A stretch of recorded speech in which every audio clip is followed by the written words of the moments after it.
नमस्कार बच्चों, इस YouTube चैनल पर राजेश सर आपका स्वागत करते हैं। ICAR और जेट एग्ज़ाम की तैयारी करने वाले बच्चों के लिए इंपॉर्टेंट क्वेश्चन, क्योंकि जेट एग्ज़ाम अब हो चुका है बच्चों। तो ICAR, BHU और UP टेट जो एग्ज़ाम है बच्चों, उसके लिए बहुत इंपॉर्टेंट प्रश्न है मेटलर्जी से संबंधित, जो एग्ज़ाम में पूछे जा सकते हैं। तो आइए, पहला जो प्रश्न है, सल्फाइड अयस्क का उदाहरण है डोलोमाइट, जिप्सम, गैलेना या हॉर्न सिल्वर। तो बच्चों इसका आंसर जो है वो सी आंसर है, गैलेना। इसका सूत्र होता है PbS। ये एक सल्फाइड अयस्क है। ठीक है बच्चों, अगला जो प्रश्न है, खनिज जिसकी उपस्थिति से भूमिगत जल में फ्लोराइड की मात्रा में वृद्धि होती है, ऐसा कौन सा खनिज है? जिप्सम, क्रायोलाइट, बॉक्साइट या बेरिल। तो इसका आंसर है बच्चों क्रायोलाइट। ठीक है ना, जिससे फ्लोराइड की मात्रा बढ़ जाती है भूमि में। अगला प्रश्न है, जिंक ब्लेंड के सांद्रण के लिए उपयुक्त विधि है झाग प्लवन विधि, गुरुत्व पृथक्करण विधि, चुंबकीय पृथक्करण विधि या निस्तापन विधि। क्योंकि जिंक ब्लेंड जो होता है एक प्रकार का सल्फाइड अयस्क है, इसलिए इसके लिए सांद्रण की उपयुक्त जो विधि है वो झाग प्लवन विधि है बच्चों। अगला प्रश्न है, अभिक्रिया ZnCO3 से बन रहा है Zn और CO2, इसका अपघटन हो रहा है, निम्न प्रक्रिया में होता है भर्जन, निस्तापन, प्रगलन या निक्षालन। तो क्योंकि ये अभिक्रिया बच्चों ऑक्सीजन की अनुपस्थिति में हो रही है, तो ये क्या है, एक निस्तापन का उदाहरण है। इसमें निस्तापन की क्रिया द्वारा ये प्रक्रिया संभव होती है। अगला प्रश्न है, निम्नलिखित अभिक्रिया में प्रयुक्त गालक, कौन सा गालक यूज़ होगा? FeO प्लस गालक बना देगा धातुमल। तो इसमें बच्चों क्योंकि FeO है, इसके लिए धातुमल जो काम में आएगा वो है SiO2। ठीक है ना, इसका डी आंसर होगा बच्चों। और इससे जो बन जाएगा वो बन जाएगा फेरस सिलिकेट, FeSiO3। ठीक है ना।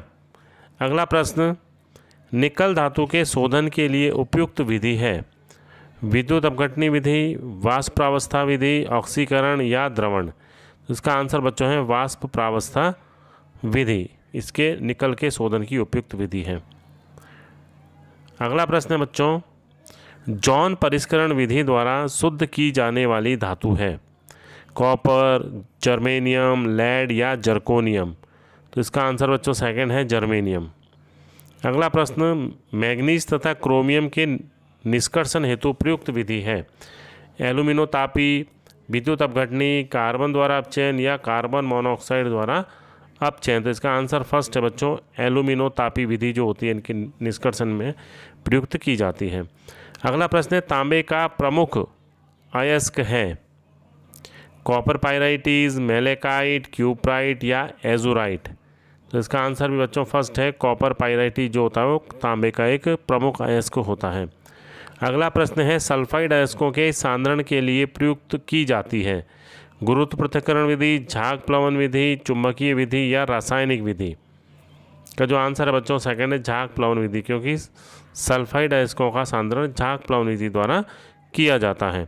अगला प्रश्न है, धातुओं के सांद्रण हेतु प्रयुक्त झाग प्लवन विधि में कण प्लावित होते हैं, प्लावित यानी तैरते हैं, वे हल्के होते हैं, उनका पृष्ठ सुगमता से आर्द्र नहीं किया जा सकता, उन पर एक स्थिर विद्युत आवेश होता है या वे अविलय होते हैं। तो इसका आंसर बच्चों सेकंड है, उनका पृष्ठ सुगमता से आर्द्र नहीं किया जा सकता। अगला प्रश्न है, अयस्कों से अपद्रव्यों को पृथक करने के लिए मिलाया गया पदार्थ कहलाता है धातुमल, फ्लक्स, उत्प्रेरक या प्रगलन। इसका आंसर बच्चों सेकंड है फ्लक्स, उसे फ्लक्स कहा जाता है।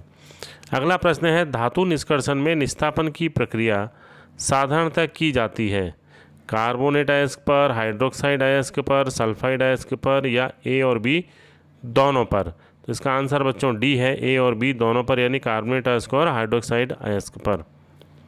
अगला प्रश्न, कॉपर पाइराइटिस से कॉपर के निष्कर्षण में प्रयुक्त गालक हैं चूने का पत्थर, सिलिका, बिना बुझा चूना या एल्यूमिना। का जो आंसर है बच्चों बी आंसर है सिलिका। क्रायोलाइट है sodium aluminium fluoride, magnesium carbonate, calcium magnesium carbonate या सोडियम बोरोफ्लोराइड। इसका आंसर बच्चों फर्स्ट है सोडियम एल्यूमिनियम फ्लोराइड, क्रायोलाइट कहलाता है ये। अगला प्रश्न है, निम्नलिखित में से नीलम किसका खनिज है? जिंक, कॉपर, एल्यूमिनियम या बिस्मिथ? तो इसका आंसर बच्चों सी है, एल्यूमिनियम का। अगला प्रश्न, वह प्रक्रिया जिसमें अयस्क को वायु की उपस्थिति में उसके गलनांक से कम ताप पर गर्म किया जाता है कहलाती है? भर्जन, निस्तापन, प्रगलन या अपचयन? तो वो विधि बच्चों भर्जन कहलाती है। वह प्रक्रिया जिसमें अयस्क को वायु की उपस्थिति में इतना गर्म करते हैं कि वह पिघले नहीं बल्कि सरंध्र हो जाए कहलाती है? भर्जन, प्रगलन, निस्तापन या अपघटन? तो इसका आंसर है बच्चों निस्तापन कहलाती है। वह प्रक्रिया निस्तापन कहलाती है। अगला प्रश्न है, निम्नलिखित में रूबी कॉपर का संगठन है? Cu2O, कॉपर हाइड्रोक्साइड और कॉपर कार्बोनेट, कॉपर सल्फाइड या CuFeS2? ठीक है बच्चों, तो इसका आंसर फर्स्ट है Cu2O, copper oxide Ruby copper का संगठन होता है। अगला प्रश्न है, मैट से फफोलेदार तांबा निम्नलिखित विधि से प्राप्त किया जा सकता है? दंड विलोडन, प्रगलन, भर्जन या बेसिमरीकरण? तो इसका आंसर है बच्चों बेसिमरीकरण द्वारा फफोलेदार तांबा प्राप्त किया जाता है। अगला प्रश्न है, घंटिका धातु में तांबे के साथ निम्नलिखित में से किस धातु को मिश्रित करते हैं? घंटिका धातु की बात हो रही है बच्चों, एल्यूमिनियम, निकल, टिन या एंटीमनी? ठीक है ना, तो इसका जो आंसर है बच्चों वो है टिन। तांबा और टिन से घंटिका धातु बनती है। अगला प्रश्न है, हॉर्न सिल्वर है? AgCl, AgNO3, Ag2S या कॉपर सल्फाइड, सिल्वर सल्फाइड? इसका आंसर ए है बच्चों, AgCl को ही हॉर्न सिल्वर कहा जाता है। अगला प्रश्न, निम्नलिखित में से गन मेटल कौन सी मिश्र धातु है? कॉपर जिंक निकल, copper tin, copper nickel iron और मैग्नीज, कॉपर टिन और जिंक? तो इसका आंसर बच्चों डी है, कॉपर टिन और जिंक के मिलने से ही गन मेटल नामक धातु बनती है। अगला प्रश्न है, पीतल में तांबे को इस तत्व के साथ मिश्रित किया जाता है? यानी पीतल में तांबे के साथ कौन सा तत्व होता है? लेड, बिस्मिथ, जिंक या एंटीमनी? तो इसका आंसर बच्चों सी होगा, जिंक। यानी तांबा और जस्ता से ही पीतल बनती है। अगला प्रश्न है, वह अयस्क जिससे साधारणतः एल्यूमिनियम का निष्कर्षण किया जाता है? बॉक्साइड, फेल्सपार, अभ्रक या क्रायोलाइट? इसका आंसर जो है बच्चों वो है बॉक्साइट। एल्यूमिनियम का सबसे अच्छा अयस्क है ये। अगला प्रश्न है, बॉक्साइट का शोधन निम्न में से किस विधि से किया जाता है?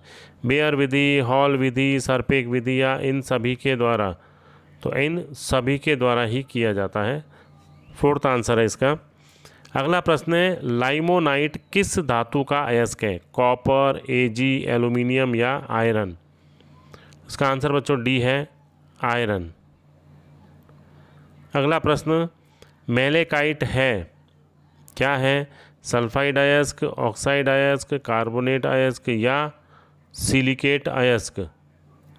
इसका आंसर बच्चों है कार्बोनेट अयस्क होता है एक प्रकार का। अगला प्रश्न है, निम्न में से कौन सा कथन सत्य नहीं है? गालक धातु से अशुद्धि हटाने के काम आता है, गालक की प्रकृति अयस्क में उपस्थित अशुद्धि पर निर्भर करती है, प्रगलन में प्रयुक्त कोक अपचयन तथा ईंधन में काम आता है, या गालक धातु का गलनांक कम कर देता है? तो इसका आंसर है कि गालक जो होता है वो धातु का गलनांक कम कर देता है बच्चों। ठीक है ना। अगला प्रश्न है, निम्न में से किसमें सिल्वर नहीं है? German silver, horn silver, Ruby silver या स्टेफेनाइट? तो बच्चों इसका जो आंसर है वो है जर्मन सिल्वर। ठीक है बच्चों, तो ये कुछ इंपॉर्टेंट प्रश्न थे जो ICAR एग्ज़ाम में पूछे जा सकते हैं आपसे, मेटलर्जी से संबंधित केमिस्ट्री के क्वेश्चन है बच्चों। इसी प्रकार के इंपॉर्टेंट क्वेश्चन लेकर के मैं फिर हाजिर होऊंगा आपके सामने। तो आपको अगर ये YouTube चैनल पसंद आता है तो इसको आप जल्दी से जल्दी सब्सक्राइब कर दीजिए और नोटिफिकेशन ऑन रखें, ताकि जब भी आपको वीडियो अपलोड किया जाए ICAR एग्ज़ाम से संबंधित या BHU की तैयारी करने वाले बच्चों के लिए, तो आप इसको फटाफट सब्सक्राइब कर लें। धन्यवाद।